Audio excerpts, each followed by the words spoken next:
We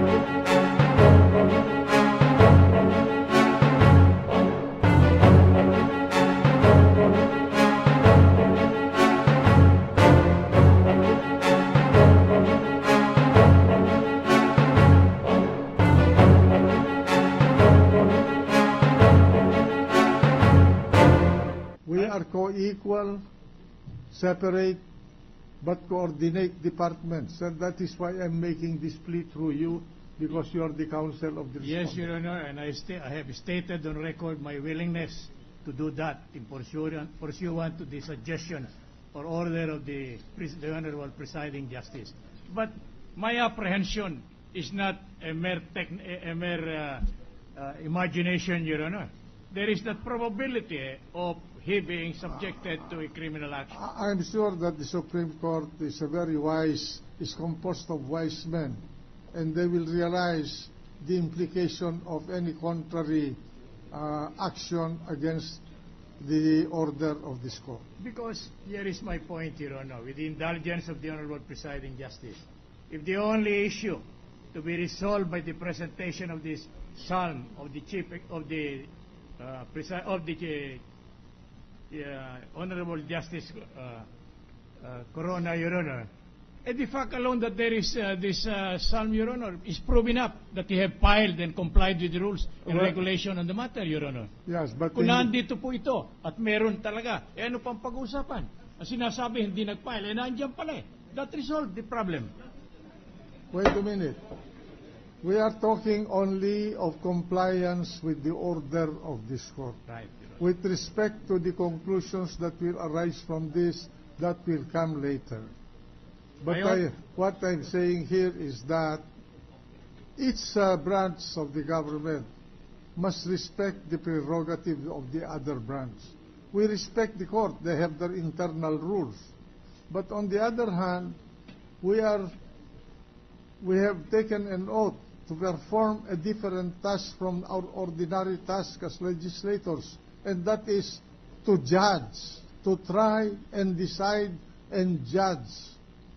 An official, a high official of the government subject to impeachment, which unhappily is the Chief Justice of the Supreme Court.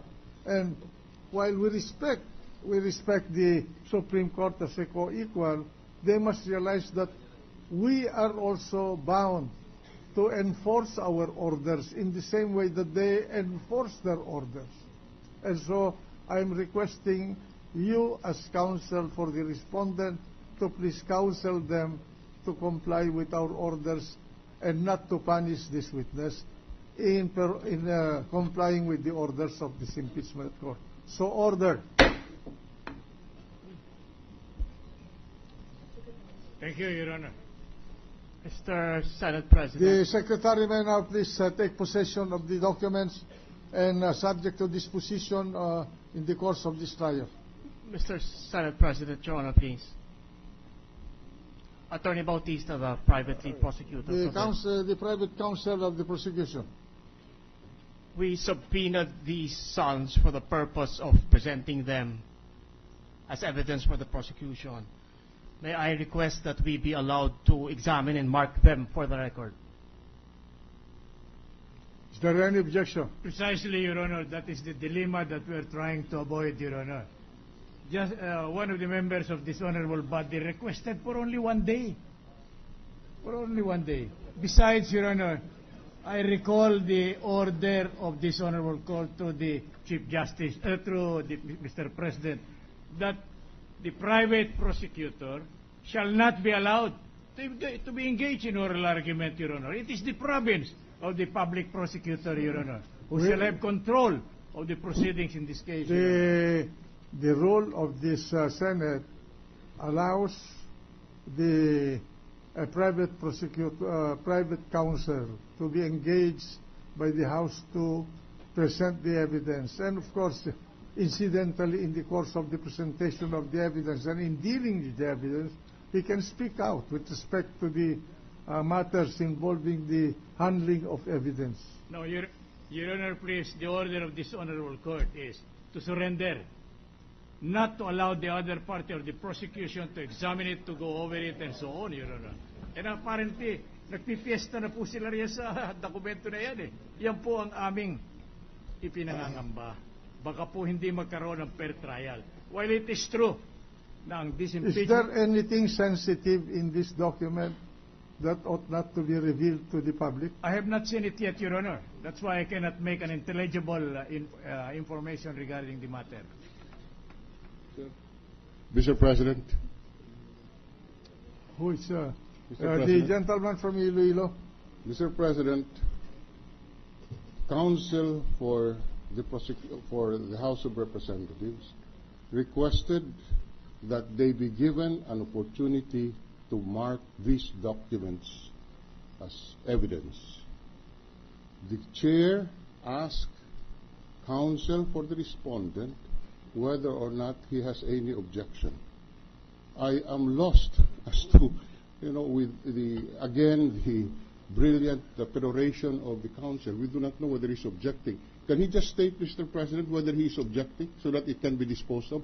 There was an order from the chair whether or not the counsel has an objection, so that we will have an orderly proceeding, sir. I appreciate the dissertation of the Honorable Senator, Your Honor.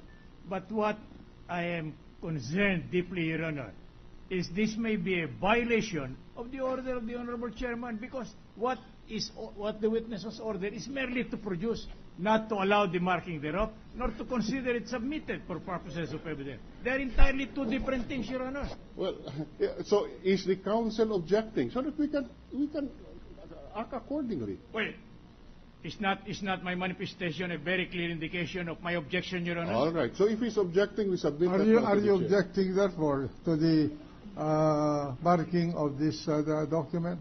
Just for the mere marking of this document as exhibits. All right, if it is, I'm sorry, Your Honor, if it is merely marking, we submit, Your Honor. All right, then the chair will order the marking of these documents, the surrender of these documents, and the marking of these documents by the prosecution in the presence of the counsel for the respondent, to be fair. Yes, Your Honor. So Thank you. order. And, Your Honor, please, may we ask for a photocopy of the originals that are marked? We will supply you with a certified copy. Thank you, Your Honor. Can I request the clerk to proceed with the marking, please? All right.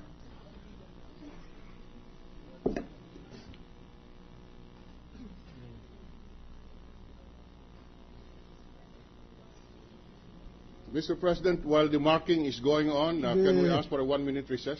The gentleman from Iloilo? While the mechanical marking is going on, I think we can have a recess of the court just for 1 minute. Yeah. The trial is suspended for 1 minute.